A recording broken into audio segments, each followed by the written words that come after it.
dans le matin.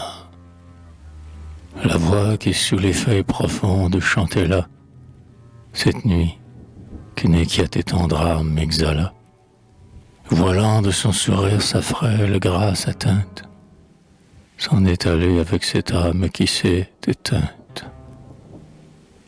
Son mystérieux frisson dans l'aurore a passé. Elle parlait d'enfance, d'ailleurs et du passé. C'était une voix d'ombre. Maintenant elle est morte. Et voici que les brises amicales la portent. Jusqu'ici, dans ces jardins vaporeux et déserts, semblables au doux murmure des vagues de la mer, lorsqu'elle se meurt, au loin, sur le sable des plages. Un souvenir de nuit divine qui se propage et qui traîne encore dans le crépuscule bleu.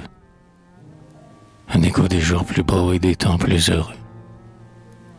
Pas même une chanson, mais une voix sans parole, qui ne parle de rien, ne sait rien, mais qui console. Une ondulation des blés profonds et des eaux. Le silence n'en est pas troublé, ni le repos. À peine l'aperçoit-on, tant elle est peu de choses. Elle ne pourrait pas faire trembler une rose, ni éveiller un oiseau. Pourtant, en cette voix, vit tout un monde invisible, enchanté d'autrefois. En ce souffle léger où se mêlent des parfums, respire et soupire des cœurs longtemps défunts, et d'immortels visages, adorables et calmes, y sourient à travers des guirlandes et des palmes. On entend bruire en elle, éclore, et puis mourir, les ailes et les lèvres ardentes du désir, et les douces paroles, heureuses et sacrées, quand ces ténébreux bosquets l'amour a murmuré. Sa résonance d'or remplit encore les cieux.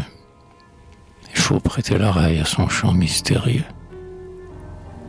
Le songe qui la pénètre laisse dans l'âme une ombre, et le bonheur qui s'en éveille dans la pénombre hésite et pâlit. Voyez, déjà c'est l'avenir. Les cimes éternelles commencent à bleuir. Dans les airs doux et pâles, les étoiles se fondent.